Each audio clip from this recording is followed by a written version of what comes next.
হযরত শাহজালাল আন্তর্জাতিক বিমানবন্দরে তারেক রহমানকে বহনকারী বিমানটি অবতরণ করার পর থেকেই এক অভূতপূর্ণ দৃশ্য প্রত্যক্ষ করে দেশবাসী।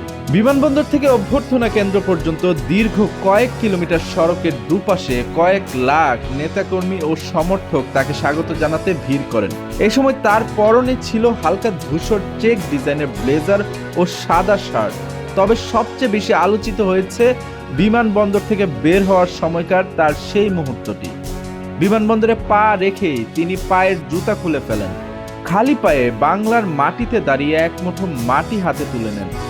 দীর্ঘ 17 বছরের প্রতীক্ষার অবসান ঘটিয়ে মাতৃভূমির মাটির ছোঁয়া নেওয়ার এই দৃশ্য সেখানে উপস্থিত হাজারো মানুষ এবং বিভিন্ন মাধ্যমে দেখা দেশবাসীকে আবেগ আপ্লুত করে তোলে।